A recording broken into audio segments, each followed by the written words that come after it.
আসসালামু আলাইকুম সবাইকে। আশা করি আপনারা সবাই ভালো আছেন। গত ক্লাসে নন ওভেন ফেব্রিকের আপনার ওয়েব ফরমেশনের ২টা মেথড সম্পর্কে আলোচনা করেছি। আজকে আরেকটা মেথড নিয়ে আলোচনা করব। আজকে আমরা আলোচনা করব direct led web method. Direct led web মেথডটা আপনার সিনথেটিক যে ফাইবার সেগুলোর জন্য ইউজ করা হয়। এর আগে যেগুলো আমরা পড়েছি যেমন ড্রাই লেড, পরে ওয়েট লেড, হ্যাঁ, এগুলো আপনার ন্যাচারাল ফাইবারের জন্য। আর আপনার যে ডিরেক্ট লেড ওয়েব এটা সিনথেটিক ফাইবার, যেমন পলিয়েস্টার, নাইলন, পলিপ্রপিলিন, তারপর টেফলন, এগুলোর জন্য ইউজ করা হয় আর কি। এখন স্পান বন্ডিং প্রসেসটা কিভাবে কাজ করে সে সম্পর্কে জানবো। এখানে আপনার পলিমার চিপস র মেটেরিয়াল হিসেবে ইউজ করা হয়। পলিমার চিপস কি, আপনার যখন পলিমার গুলোকে ছোট ছোট পিস করা হয় সেগুলোকে পলিমার চিপস বলে। আর পলিমার কি, পলিমার আপনার petroleum based fibre. Petroleum based যে ফাইবার গুলো আছে সেগুলোকে পলিমার বলা হয়। পলিমার চিপস গুলো আপনার ট্যাঙ্কারে দেওয়া হয়, ট্যাঙ্কারে আপনার হিট জেনারেশন করে আর কি। হিট দেওয়ার ফলে এগুলো এক্সট্রুশন হয়। এখানে মিল্টিং হয় আর কি। পলিমার চিপস মিল্টিং হওয়ার পর এখানে স্পিনারেট নামক একটা ডিভাইস থাকে।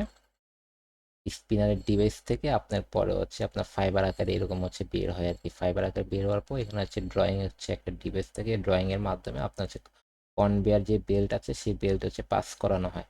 কনভেয়ার বেল্ট কি, এটা আপনার এইভাবে ঘুরে আর কি, রোটেশন হয় আর কি। হ্যাঁ, কনভেয়ার বেল্ট বেল্টে যাওয়ার পর পরে ক্যালেন্ডার রোলার থাকে। ক্যালেন্ডার রোলারের মিডল পয়েন্ট দিয়ে আপনার এই ফাইবারটা অন্য কনভেয়ার বেল্ট পাস করানো হয়। মানে ক্যালেন্ডার রোলার যে আছে দুইটা, এইটা যখন মিডল পয়েন্ট দেওয়া যায় তখনই আপনার ওয়েবটা সুন্দর মতো ফর্ম হয় আর কি। ওয়েবটা সুন্দর মতো ফর্ম হয়।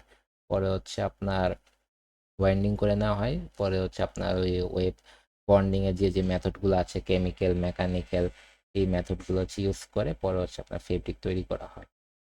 নেক্সট মিল্ট ব্লোয়িং। এটা আপনার স্পান বন্ডিং আর মিল্ট ব্লোয়িং সেম, প্রায় সেম। জাস্ট এখানে আপনার মিল্ট ব্লোয়িং যেটা আছে সেখানে পলিমার চিপসের সাথে আপনার এক্সট্রা হট এয়ার ইউজ করা হয় আর কি। হ্যাঁ, ট্যাঙ্কারে পলিমার চিপসও দেওয়া হয়, সাথে সাথে আপনার হট এয়ার স্ট্রিমও দেওয়া হয় আর কি।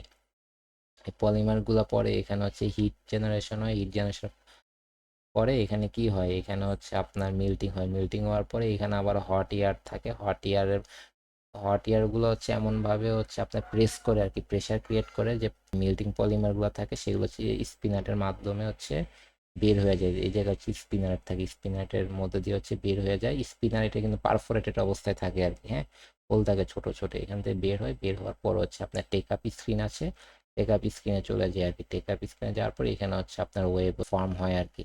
ওয়েব ফর্মের জন্য পরবর্তী stage web bonding. Web bonding এর স্টেজগুলো আমরা পরে জানবো আর কি।